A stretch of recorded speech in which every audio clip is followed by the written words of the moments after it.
성경 말씀은 신약성경 마태복음 26장 69절에서 27장 5절 말씀입니다. 베드로가 바깥들에 앉았더니 한 여종이 나와 이르되 너도 갈릴리 사람 예수와 함께 있었도다 하거늘 베드로가 모든 사람 앞에서 부인하여 이르되 나는 내가 무슨 말을 하는지 알지 못하겠노라 하며 앞문까지 나아가니 다른 여종이 그를 보고 거기 있는 사람들에게 말하되 이 사람은 나사렛 예수와 함께 있었도다 하며 베드로가 맹세하고 또 부인하여 이르되 나는 그 사람을 알지 못하노라 하더라. 조금 후에 곁에 섰던 사람들이 나와 베드로에게 이르되 너도 진실로 그 도당이라 내 말소리가 너를 표명한다 하거늘 그가 저주하며 맹세하여 이르되 나는 그 사람을 알지 못하노라 하니 곧 닭이 울더라. 이에 베드로가 예수의 말씀에 닭 울기 전에 내가 3번 나를 부인하리라 하심이 생각나서 밖에 나가서 심히 통곡하니라. 새벽에 모든 대제사장과 백성의 장로들이 예수를 죽이려고 함께 의논하고 결박하고 끌고 가서 총독 빌라도에게 넘겨주니라. 그때 예수를 판 유다가 그의 정죄됨을 보고 스스로 뉘우쳐 그 은 30을 대제사장들과 장로들에게 도로 갖다 주며 이르되 내가 무지한 피를 팔고 죄를 범하였도다 하니 그들이 이르되 그것이 우리에게 무슨 상관이냐 네가 당하라 하거늘 유다가 은을 성소에 던져놓고 물러가서 스스로 목매어 죽은지라. 아멘. 대중가요 가사를 보게 되면은 후회하는 그 내용들이 참 많습니다. 거의 모든 노래들이 뭘 좋다, 긍정적인 것보다는 뭐가 잘못됐다, 할 걸, 사랑할 때를 놓쳤다는 등 후회하는 노래들이 엄청 많잖아요. 여러분, 대중가요는 인간의 삶과 참 밀접합니다. 후회한다는 내용의 노래가 많다는 건 뭐냐면은 우리의 삶에 그 후회할 일이 참 많다는 뜻입니다. 후회가 뭐죠? 지나간 일이 잘못됐다는 거예요. 그걸 알고 한탄하는 겁니다. 좀 더 잘했으면은 좋았을 걸. 후회하지 않도록 매 순간 최선의 삶을 사는 것이 정말 중요하고 좋은 거지만은 그런 사람 극히 드물죠. 거의 누구나 반드시 후회할 만한 일을 합니다. 중요한 거는 후회하고 난 후에 그 다음이 중요해요. 대부분의 사람들이 후회하고 난 다음에 그냥 그렇게 지나가는데 중요한 건 뭐냐면은 내가 후회할 일을 하고 후회하는 감정이 들었어요. 그럼 후회를 합니다. 그 다음에 그걸 고치는 거예요. 뭐가 잘못됐으니까 후회하는 거 아닙니까? 그럼 잘못된 점을 찾아내서 그걸 고치는 거예요. 그게 뭐냐면은 그게 여러분 회개예요. 회개. 회개를 하게 되면은 잘못된 부분을 고쳐가지고 그걸 바로잡게 됩니다. 그럼 어떻게 돼요? 발전하죠. 그런데 회개를 하지 않고 고치지 않고 후회로 끝나는 사람은 이 가슴에 뭐가 생기냐면 회한이 생겨요. 회한을 묻은 채로 그냥 사는 겁니다. 그러다가 인생이 끝나요. 주님의 제자 중에 그 두 인물이 바로 똑같이 후회를 했지만은 한 사람은 회개했고 한 사람은 회개하지 않았습니다. 그리고 그 삶이 어떻게 변했는지 그 차이가 극명하게 나타납니다. 여러분, 오늘 26장 69절에서 27장 5절까지 말씀인데 베드로가 후회하고 회개한 내용이 먼저 나옵니다. 주님의 제자들은 다 주님을 사랑했어요. 그래서 그 자기 자신들도 주님을 위해서 목숨을 걸 수 있다고 믿었습니다. 엄청나게 사랑하면 그런 감정이 들잖아요. 그리고 그 제자들 중에서 베드로가 특히 유별났어요. 그래서 마태복음 26장 33절에 보니까 베드로가 호언장담하는 거예요. 모두 주를 버릴지라도 나는 결코 버리지 않겠나이다. 이렇게 얘기하니까 예수님 뭐라고 하십니까? 내가 진실로 너에게 이르노니 오늘 밤 다굴기 전에 네가 3번 나를 부인하리라. 이렇게 말씀하세요. 그러니까 어떻게 그 제자들이 어떻게 합니까? 베드로하고 다른 제자들도 아유 내가 주님과 함께 죽을지언정 절대 주를 부인하지 않겠습니다. 뭐 이렇게 그 진짜 그 호언 장담을 막 합니다. 그런데 예수님 잡히셨죠. 제일 먼저 끌려간 곳이 어디냐면은 대제사장의 관저. 관저들에서 그건 뭐 별일 다 당하셨잖아요. 막 두들겨 맞고 주먹으로 얼굴 맞고 그러니까 얼굴이 퉁퉁 붓고 멍자국에 뭐 피가 나오고 그랬겠죠. 그뿐만입니까? 또 조롱하느라고 사람들이 그냥 말로만 조롱한 게 아니고 침을 뱉어가지고 얼굴에 침 범벅 그 몰골로 그 대제사장 그 관저 그 뜰에 묶였겠죠. 거기서 재판을 받고 있는 거예요. 자, 그럼 베드로는 어떻습니까? 베드로가 어떻게 해서 그 관저 안으로 들어왔어요. 그 관저에 사람이 많았을 거 아닙니까? 희대의 사건 아닙니까? 예수라는 젊은 청년 막 메시아라 그러고 어떤 사람 선지자라 그러고 그 이적도 행하고 한번 가르치면 그냥 사람들이 그냥 정신이 혼이 나갈 정도로 그냥 꿀 같은 말씀을 들려주던 그 선지자요 그 메시아라고 하던 그 청년이 잡혀왔단 말이에요 지금. 그러니까 얼마나 많은 사람들이 막 몰렸겠어요 그 뜰에. 그러니까 베드로가 그 틈에 쓱 들어온 겁니다. 이야 거의 그 대제사장의 뜰에 재판이 벌어지는 곳에 그 모인 사람들 중에서 주님께 호의를 가진 사람이 누가 있었겠습니까? 적대적이거나 아니면은 뭐 그냥 그저 그렇게 중립이거나 주님께 호의를 가진 사람은 없었을 거예요. 그러니까 거기 들어가는 거는 정말로 목숨을 걸어야 되는 겁니다. 베드로는 그 목숨을 걸고 들어왔어요. 역시 베드로는 자기가 호언장담한 대로 주님을 사랑하는 제자였어요. 그런데 오늘 본문 말씀 69절에 뭐라고 합니까? 한 여종이 나와가지고 너도 그 물이지? 너도 그 일당이지? 딱 그냥 팍 찌르잖아요. 그러니까 베드로가 70절에 뭐라고 합니까? 난 네가 무슨 말 하는지 몰라. 부인했어요. 그리고 71절에 보니까 또 앞문으로 거기 피해가지고 앞문으로 갔죠. 그랬더니 거기서 뭐라고 합니까? 다른 여종이 그를 보고 거기 있는 사람들에게 말하되 이 사람은 나사렛 예수와 함께 있었도다.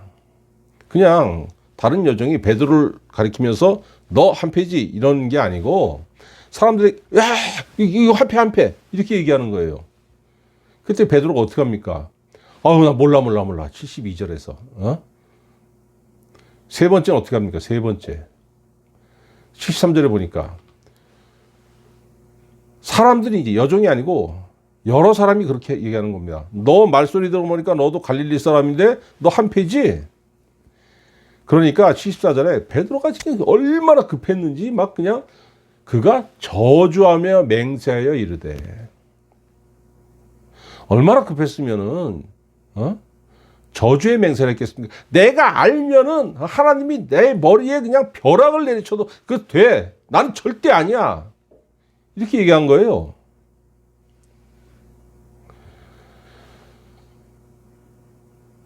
그런데 베드로가 도대체 왜 그렇게 강하게 주님을 부인했냐면요. 요한복음 18장 26절에 그 답이 있습니다. 요한복음 18장 26절에 그때 상황을 어떻게 기록하고 있냐면은 대제사장의 종 하나는 베드로에게 귀를 베어버리온 사람의 일가라. 가로되 네가 그 사람과 함께 동산에 있던 것을 내가 보지 아니하였느냐. 말고라는 대제사장의 종이 그 베드로가 휘두른 칼에 맞아가지고 귀가 떨어졌잖아요. 근데 주님이 그 귀를 잡아서 붙여주셨지 않습니까? 그 말고라는 종의 친척이 같이 갔었겠죠. 주님을 체포하는 현장에. 딱, 내가 봤는데. 그러니까 저주하면서 맹세한 거야. 절대 아니라고 나는. 그 당여가 아니고 제자도 아니고 나는 아무 관계가 없어 예수하고. 그랬더니 여러분 어떻게 됐어요? 닭이 세 번 울었죠. 주님 말씀하신 대로. 자, 누가복음 22장 61절에 이 상황에 대해서 좀 더 자세하게 설명하고 있습니다. 주께서 돌이켜 베드로를 보시니, 신문 받으시면서도 그걸 다 알고 계시는 거예요. 베드로가 3번 부인을 딱 하고 그리고 닭이 딱 울었을 때 주께서 돌이켜 베드로를 보시니. 주님의 얼굴이 어떤 형태입니까? 맞아가지고 붓고 멍들고 피나고 얼굴엔 또 침범벅에, 베드로가 주의 말씀 곧 오늘 닭 울기 전에 내가 3번 나를 부인하라 하심이 생각나서 통곡을 했죠. 75절을 보니까 밖에 나가서 심히 통곡하니라. 주님의 얼굴을 탁 마주쳤어요. 그 얼굴, 그 처참한 얼굴하고 딱 마주쳤을 때 자기가 주님을 3번 부인했다는 걸 알게 됐잖아요. 자기가 호언장담한 게 다 거짓말이고 뻥이었다는 것을 깨달은 겁니다. 여러분, 이 체험을 통해서 베드로가 뭘 깨달았냐면은 자기 자신이 어떤 사람인지 비로소 알게 되는 겁니다.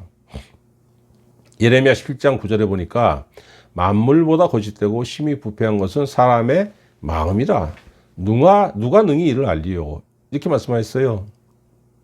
내 마음이 거짓되고 부패했지만은 내 자신이 그걸 모른다는 거예요. 난 그래도 좀 괜찮아. 나 좀 멋있어. 착각들라고 산다는 겁니다. 베드로가 그랬던 거죠. 그런데 주님이 그걸 딱 짚어주셨고, 미리 말씀하셨고, 또 주님 말씀하신 대로 3번 딱 부인하니까 주님이 눈을 딱 마주치셨어요. 거봐. 그 나가서 펑펑 운 겁니다. 통곡을 하면서. 통 안의 눈물, 회 안의 눈물. 여러분, 왜 이러냐면은, 여러분, 사람이 범죄를 저지르게 되면은 깊이 빠져들게 됩니다. 왜 그러냐면은요, 범죄를 저지르기 전에는 이게 죄인 줄 알아요. 그런데 막상 범죄에 손을 대게 되잖아요. 그러면은 그게 죄라는 걸 생각을 안 하게 됩니다. 그러니까 그걸 저지르는 거죠. 일단 범죄에 들어가게 되면은 어떻게 하면 이거를 성공하고 잘할 수 있을까, 이 생각밖에 안 하는 거예요. 깊이 몰두하게 되는 겁니다. 내가 지금 죄를 범하고 있다는 사실조차 까먹는 거예요. 자기 자신이 지금 주님을 부인하면서 내가 얼마나 큰 죄악을 행하고 있는지 그거 생각을 못 하는 겁니다. 왜? 지금 중요한 건 뭐냐면 이게 들키면 나 죽어, 지금 이 자리에서. 그거를 지금 그 위기를 모면하는 거, 그거 위에는 생각이 안 나는 겁니다. 근데 닭이 울고 주님과 눈이 딱 마주치는 순간에 내가 뭔 짓을 했는지 확 들어온 거예요. 내가 얼마나 거짓되고 무능하고 누굴 위해 죽어 내가? 그걸 알게 됐다는 겁니다. 여러분, 대부분의 사람들이 이런 경우를 겪은 적이 있을 겁니다. 느낌이 뭡니까, 여러분? 비참함이죠, 비참함.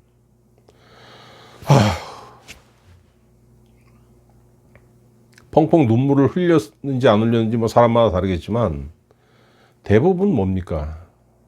대부분 남이 알고 안 한 거 중요한 게 아니에요. 대부분 정말 자기 자신에 대해서 한심함을 느꼈을 거예요.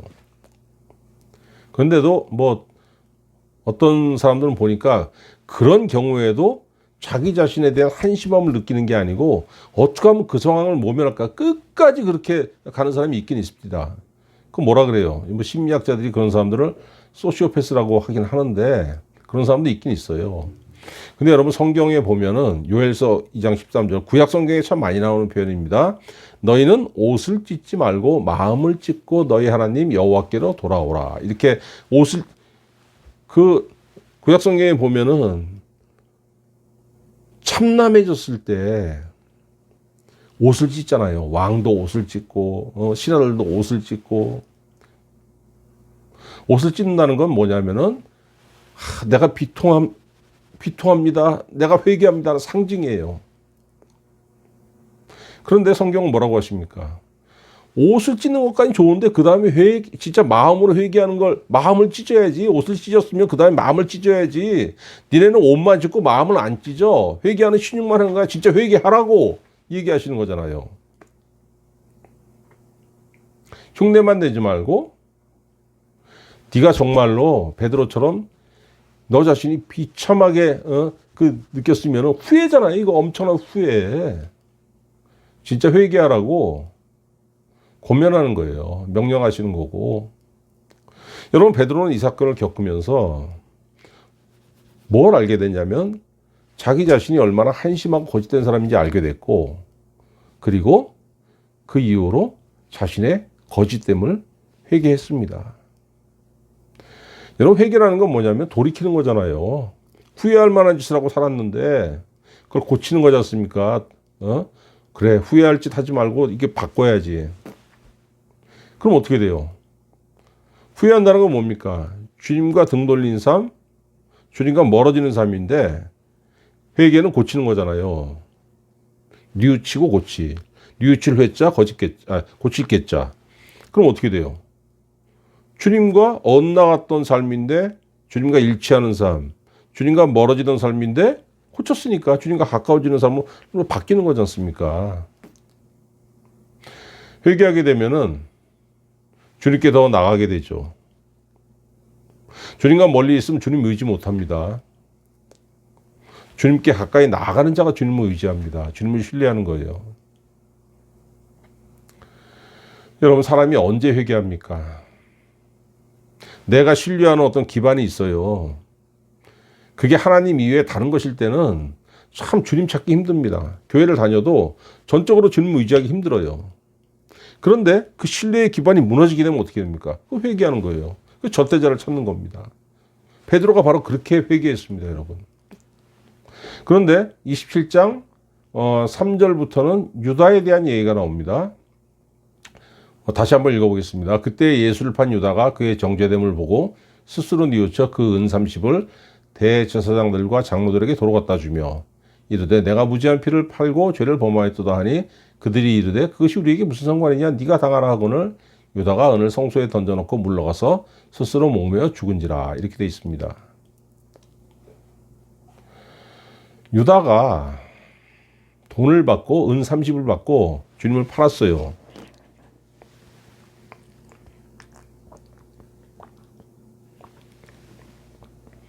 근데 우리가 이거 하나 좀 정리하고 넘어갑시다. 유다가 예수를 팔았다고 성경에 기록되어 있지 않습니까? 여러분, 그게 무슨 의미인지 생각해 보셨습니까? 아니, 주님이 무슨 물건입니까? 사고 팔고 하게? 이게 도대체 뭐 팔았다는 게 의미가 뭘까요? 뭘 팔고 어떻게 팔고 왜 팔았다는 겁니까, 여러분? 예수님이 사역하시면서 뭐 설교를 하시고 그 다음에 어떤 병자를 고치시고 귀신 들린 자에게서 귀신을 쫓아내고, 근데 주로 안식일에 주로 하셨어요. 그러다 보니까 바리새인들은 뭐 안식일에 뭐 하는 거 정말 질색이거든요. 그 당시 유대인의 율법 중에서 제일 으뜸가는 율법이 뭐냐면 안식일을 지키는 겁니다. 그런데 십계명에 있는 안식일을 지키라는 것 같고 좀 내용이 좀 달라요. 아무튼 뭐 안식일에 뭐 아무것도 하면 안 돼. 병을 고쳐도 안 되고 뭘 해도 안 돼. 그러니까 안식일에 은혜를 베푸심으로 인해 가지고 오히려 찬양을 받으셔야 되는데 안식일에 은혜를 베푸심으로 인해 가지고 오히려 바리새인들하고 사사건건 부딪혔어요. 그래서 막 언쟁이 오가다 보면 어떤 때는 그냥 막 돌로 들어가지고 돌을 들어서 주님을 막 치려고 막 죽이려고 한 거죠. 그럴 때도 많았지만은 그 자리에는 바리새인만 있는 게 아니죠. 주님께 나와서 은혜 받으려고 하는 사람 수많은 무리들이 있었지 않습니까? 바리새인들은 소수고 은혜 받으려고 나온 사람들은 많고 다수고. 그러니까 그 대그 나온 사람들이 이제 힘없는 사람들, 서민들인데 바리새인들은 지도층이고, 그 돌을 들어서 주님과 일행을 치려고 하면 어떡합니까? 사람들이, 은혜 받으러 나온 사람들이 스크럼을 짜가지고 슬쩍슬쩍 이제 그 주님 쪽으로 못 나가게 이렇게 인간 바리케이트를 딱 쳐주는 거예요. 그러면 주님과 제자들이 그 뒤로 피해가지고 달아날 수가 있었죠. 그 자리를 피할 수가 있었죠. 그럼 밤에는, 여러분, 밤에, 그럼 뭐 그 사람들이 뭐 밤에 저 가서 잡으면 되겠네. 50년 전에 전기 없는 시골에서 살아보셨습니까? 새마을운동 하기 전에. 새마을운동 이후로 시골 농촌에 전기가 들어오기 시작했는데, 여러분 그 전기 없는 시골에 살아보신 분들은 아실 거예요. 밤엔 사람이 움직일 수가 없습니다. 전기가 없는 곳에서는. 지금은 밤이 얼마나 환합니까? 가로등도 있고 100m마다 하나씩만 있어도 환한 거예요. 전기가 없는 시골은 밤 되면은 완전 암흑입니다. 완전 암흑. 그러니까 저 멀리 산에, 산 밑에 어느 집이 하나 있어가지고 호롱불 하나 켜놓은 게 그게 1km 밖에서 다 보입니다. 왜? 아주 깜깜하니까. 밤에 무슨 뭐 누구를 찾고 밤에 누구를 미행해? 그런 건 영화에서나 나오는 거지. 전기 없는 시골은요, 그거는 어떻게 할 수가 없는 거예요. 그러니까 밤에는 나름대로 주님과 제자들이 그 도피처가 있어요. 아지트라 그러죠. 그런 게 있는 거예요. 그게 어디냐면 겟세마네입니다. 겟세마네. 근데 몰라. 그걸 당국자들은 몰라요. 유다가 주님을 팔았다는 거는 바로 그 장소를 알려준 거예요. 장소를, 그 은신처를 밀고 가는데 그치지 않고 그 대적들과 함께 주님을 같이 잡으러 갔지 않습니까? 왜? 껌껌하잖아요. 누군지 어떻게 알아? 그러니까 누군지 지가 알려주려고. 내가 키스하는 사람, 인사하기 위해서 키스하는 사람, 입 맞추는 사람이 바로 너희가 잡으려고 하는 예수다. 그렇게 하지 않습니까? 자, 유다가 배신하지 않았으면, 유다가 주님을 팔지 않았으면은 주님 절대 잡히지 않았습니다. 유다가 무슨 마음으로 그걸 그렇게 잡았는지는 학자들도 의견이 분분하죠. 유다가 무슨 마음으로, 도대체 어떤 생각을 가지고 주님을 팔았을까? 주님께 실망했다. 주님이 무슨 그 예루살렘 입성해가지고 봉기를 일으켜가지고 세상 권력을 잡을 줄 알았는데, 그건 뭐 유다뿐만이 아니고 뭐 다른 제자들 다 그렇게 믿고 있었으니까. 그런데 막 십자가에 달려 죽는다고 하니까 날 샜네 해가지고 돈이나 챙기자, 그 배신했다, 그렇게 주장하는 학자들도 있고, 어떤 학자들은 그게 아니고 급하면은 본인 목숨이 왔다 갔다 하면은 능력을 발휘하실 거야. 능력이 있잖아. 뭐 그래서 그냥 팔았다고 하는 게 있어요. 아무튼 뭐 그런 여러 주장들이 있는데, 어쨌든 간에 주님이 어떻게 됐습니까? 유다로 인해 가지고 예루살렘 공의회가 사형을 언도했잖아요. 자, 양심의 가책을 받은 겁니다. 그래서 예루살렘 공의회원들을 찾아왔어요. 그리고 받은 돈을 반환했습니다. 자기 결정에 이게 후회한 거예요. 후회. 여러분, 근데 이 후회가 베드로처럼 뼈를 깎는 그 후회는 아닙니다. 아이고, 실수했네. 회개로 이어지는 후회가 아니에요.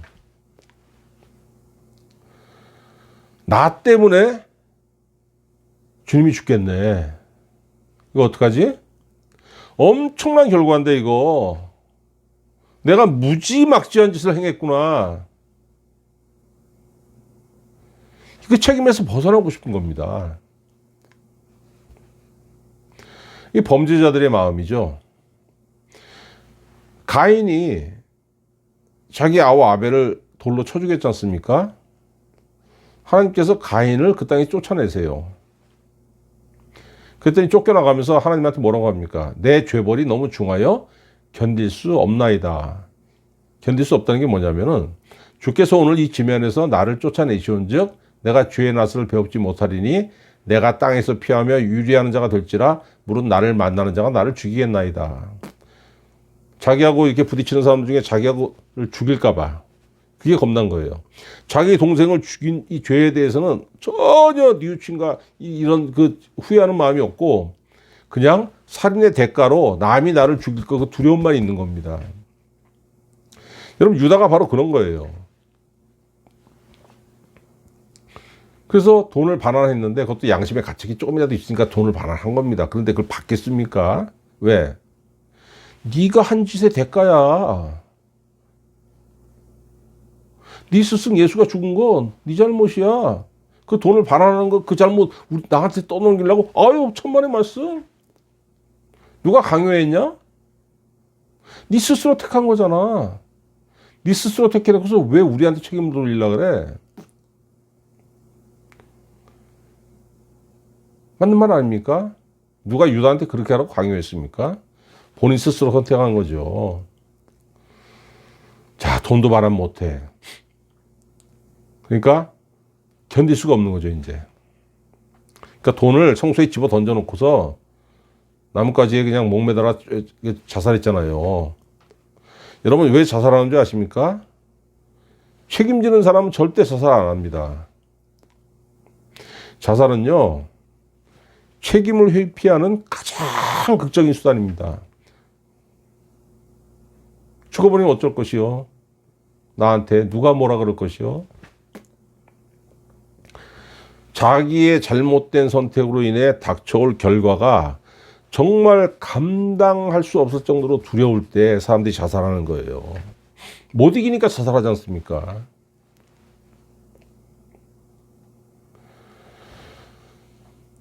여러분 베드로는 자기 맹세를 어겼어요. 그리고 주님 부인했어요. 자, 맹세를 어기는 건 뭐 그건 그렇다고 칩시다. 중요한 건 뭐예요? 주님을 부인했잖아요.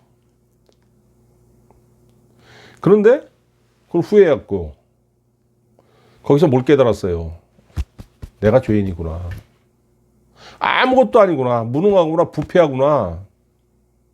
내가 막 호언장담하고 난 이런 인간이 아니야. 정말로 완전 나는 저 쓰레기야. 쓰레기. 이걸 알았잖아요. 회개했습니다. 죄를 범했지만은 무서운 범죄죠. 주님을 부인하는 거.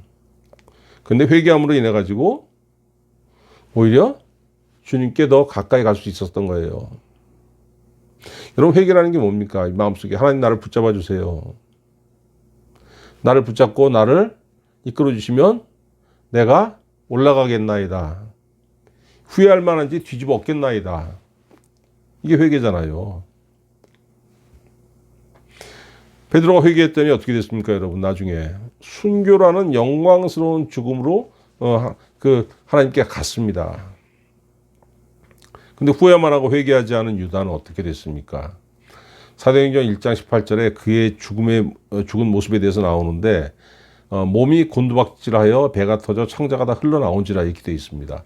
이게 나뭇가지에 그 줄을 걸어서 목을 매 자살했는데 나뭇가지가 뚝 부러진 거예요. 그랬더니 그냥 몸이 뚝 떨어져 가지고 이게 뭐 밑에 돌이라든가 뾰족한 거에 그냥 뭐 부딪혔겠죠. 배가 터져 가지고 그 창자가 다 흘러나온 겁니다. 죽음도 비참하고 죽은 모습도 비참하고 시신의 모습조차도 그가 하나님께 심판을 받은 자라는 걸 나타내는 겁니다. 신명기 27장 25절에 나오지 않습니까? 무죄한 자를 죽이려고 뇌물을 받은 자는 저주를 받을 것이라.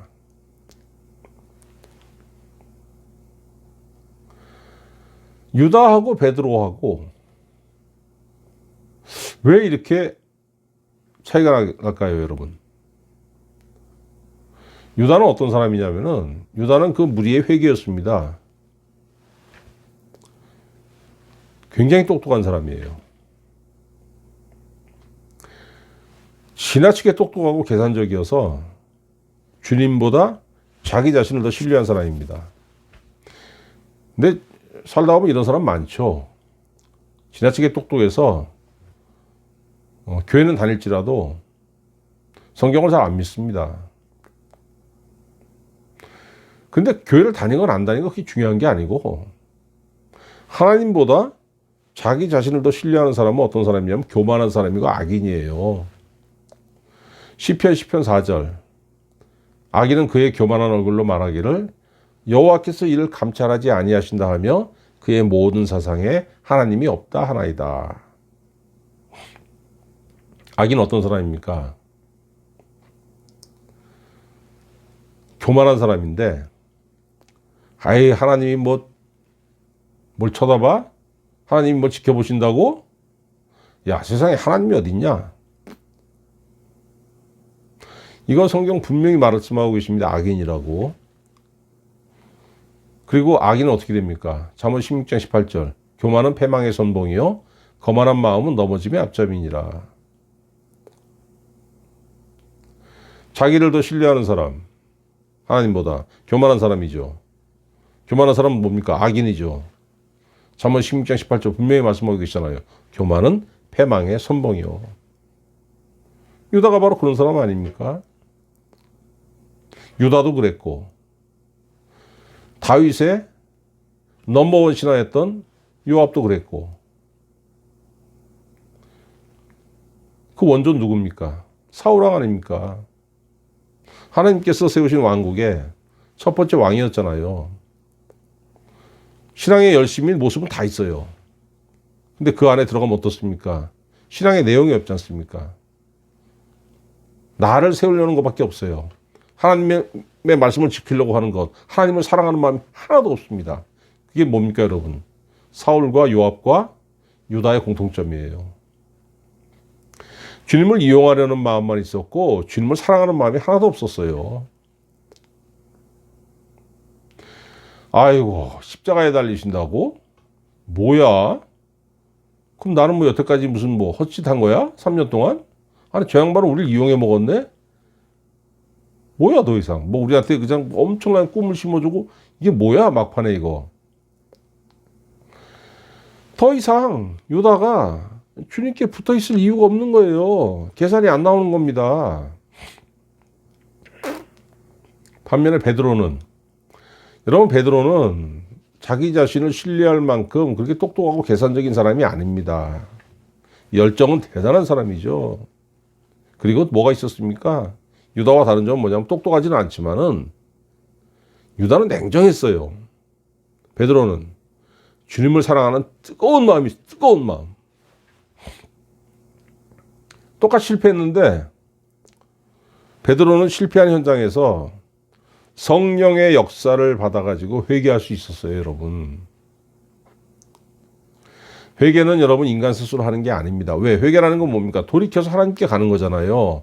하나님과 멀어졌던 인간, 하나님과 어긋나 있던 인간, 하나님의 뜻을 깨닫지 못한 무지한 인간이 깨닫고 알고 뉘우쳐가지고 하나님께로 돌아가는 거예요. 이게 회개예요, 여러분. 사람이 알 수 있는 그 차원이 아니라는 겁니다, 이거는. 하나님께서 하게 하셔야 되는 거예요. 누가 합니까? 성령이 하시는 거예요, 성령이 하시는 거, 이거는. 여러분, 인생에서 중요한 것은 잘못이 없는 완전한 삶이 아닙니다. 얼마나 좋습니까? 누가 있어요, 근데 그런 사람이. 중요한 건 뭐냐면은 잘못을 행한 후에 회개하고 고치고 발전하는 겁니다. 잘못을 행하면 어떻게 됩니까? 시간이 지나면서 그 결과가 나한테 다가오면 뉘우치잖아요. 후회하게 되고. 누구나 후회할 일을 해요. 인생이 망가집니다. 그런데 중요한 건 뭐냐면은 하나님 반드시 사람들에게 회개할 기회 주십니다. 그 기회를 없이 여기면 망해요. 요한계시록 2장 21절. 내가 그에게 회개할 기회를 주었으되 자기의 음행을 회개하고자 하지 아니하는도다. 볼지어다 내가 그를 침상에 던질 터이요 또 그와 더불어 가늠하는 자들도 만일 그의 행위를 회개하지 아니하면 큰 환난 가운데 던지고 또 내가 사망으로 그의 자녀를 죽이리니 모든 교회가 나는 사람의 뜻과 마음을 살피는 자인 줄 알지라 내가 너희 각 사람의 행위대로 갚아주리라. 여러분, 회개할 기회를 주었을 때 예수님 분명히 말씀하고 계시는 거예요. 교회에다가. 교회도 잘못 나갈 수 있고 교인들도 잘못 나갈 수 있으니까 하나님이 회개할 기회를 다 주신다는 겁니다. 그런데 회개하면은 괜찮은데 회개하지 않으면 어떻습니까? 큰 환난 가운데 던지고 사망으로 그의 자녀들을 죽이리라. 내가 너희 각 사람의 행위대로 갚아주리라. 하나님께서 모든 사람에게 그 후회할 만한 인생들에게 회개할 수 있는 기회를 주시지만 그 기회를 박차버리고 회개가 없는 인생은 어떤 열매를 거둡니까? 후회의 열매를 거둬. 후회의 열매. 그 삶이 비참한 거죠. 마음 한 곳에 그냥 응어리가 팍 남아가지고 그냥 회개하면 어떻게 됩니까? 여러분 회개는 하나님께로 돌아가는 거라 그랬잖아요. 하나님이 함께 하시는 거예요. 그러면 하나님이 함께 하시는 삶. 시편 119편 9절. 청년이 무엇으로 그의 행실을 깨끗하게 하리까? 죄의 말씀만 지킬 따름이니이다. 행실이 깨끗해지는 거예요. 누가 보기에, 하나님 보시기에. 사람들이 자꾸 무슨 너 왜 그따구야, 이런 신경 쓰지 마세요. 중요한 건 뭐냐면 하나님이 나를 어떻게 평가하시는지 그걸 보셔야 되는 겁니다. 시편 119편 11절. 내가 주께 범죄하지 아니하려 하여 주의 말씀을 내 마음에 두었나이다. 뭘 행위로 뭐 죄 짓고 이러면 이게 중요한 게 아니고 하나님께 범죄하지 않는다는 겁니다. 회개한 사람은. 그러니까 여러분 어떤 삶이에요 이게? 좌우로 치우치지 않는 삶. 하나님께 책망받을 것이 없는 삶. 좌우로 치우치지 않는다는 게 뭐예요? 하나님께 내신 길을 그냥 걸어간다는 거예요. 그럼 누가 회개합니까? 여러분 아까 말씀드렸지만은 회개는 하나님께로 돌아서는 거기 때문에 인간 스스로 하는 것이 아니고 하나님의 영이신 성령의 역사로 하는 거예요. 그런데 유다는 어떤 인간입니까? 자기 자신을 주님보다 더 의지한 사람이잖아요. 유다의 마음에는 성령께서 역사하실 여지가 없었습니다. 여러분 중요한 건 뭐냐면은 참 복잡하죠. 삶이 복잡하고 생각도 많아지고 이것도 계산해야 되고 저것도 해야 되고 그러나 우리 마음에는 하나님을 위한 자리가 항상 비어 있어야 됩니다. 하나님을 위한 자리를 비워놔야지만 여기에 성령이 역사하시는 거예요. 그 성령께서 나를 인도하시고 잘못 나갈 때 회개하게 하시고 제자리로 돌아가게 하시는 겁니다, 여러분. 여러분 우리의 삶이 어떤 삶입니까? 언제든지 삶에서 실패해서 후회할 수 있어요. 언제든지 우리의 신앙에서 실패해가지고 후회할 수 있습니다. 여기서 끝나면 안 되는 거예요. 여기서 끝나는 인생 망하는 인생입니다. 후회하고 난 다음에 중요한 건 뭐냐면은 후회하는 마음을 가지고 회개해야 되는 거예요.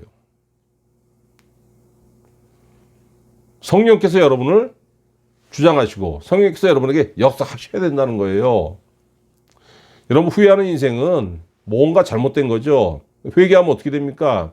후회함으로 인해서 뒤로 물러나는 인생이 될 줄 알았는데 회개함으로 인해 가지고 뒤로 물러나지 않고 오히려 주님의 인도를 받아서 앞으로 나아간다는 겁니다, 여러분.